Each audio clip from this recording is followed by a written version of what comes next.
All right, I wanted to talk to you about the sensor today.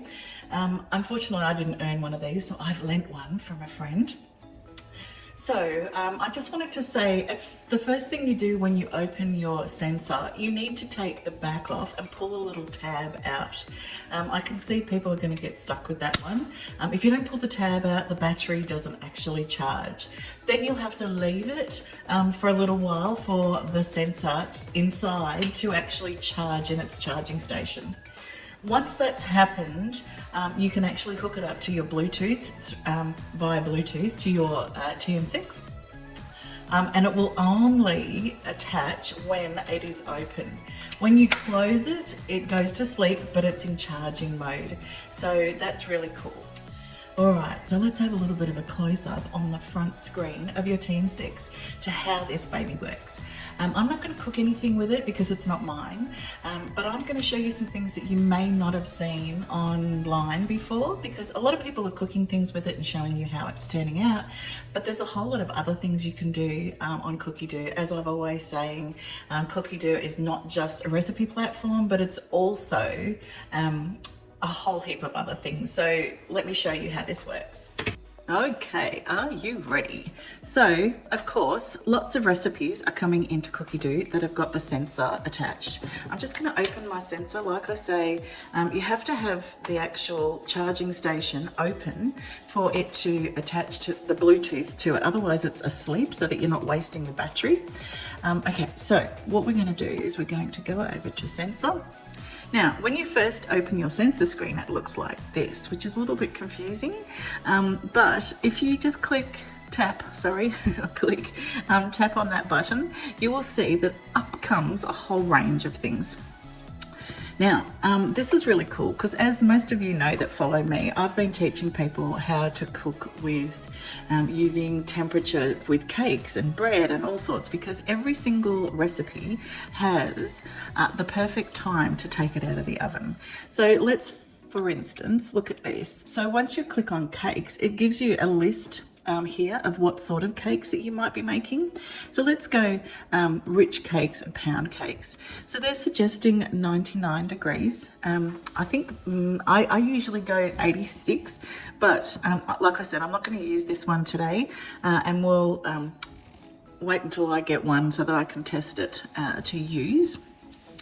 Now, all you need to do is then goes through how to insert the probe, and off you can go. And what happens is the estimated time for cooking this particular type of recipe is 60 minutes, but the beeper won't go off until it gets to 99 degrees. So that's what's really awesome.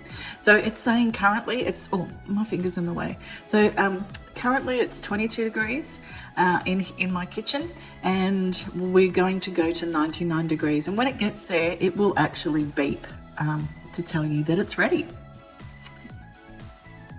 Stop.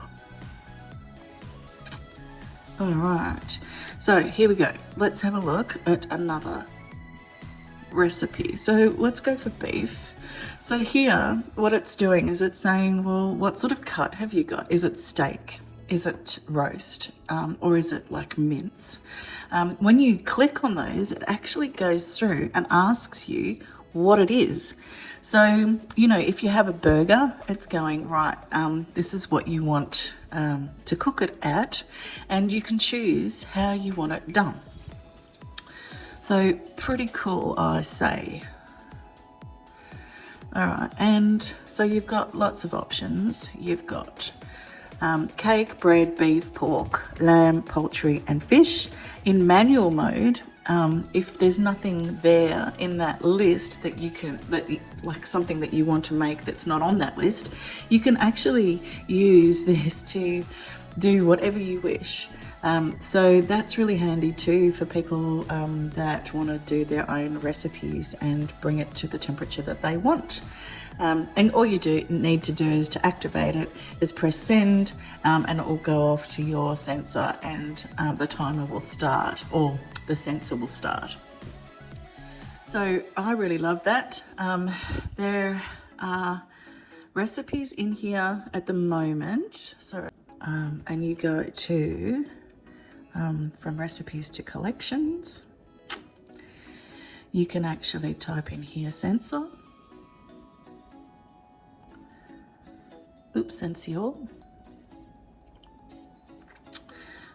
Sensor, and you'll see that there's a whole different nationalities. There's a getting started one. So here we can click on, and you will see that there are recipes in here already. They're saying that by February there should be over 100 recipes, but these are really cool. So there's different textures of meat, like for this one, orange roasted chicken thighs. So these are just small chicken thighs, where also they've got cake and bread.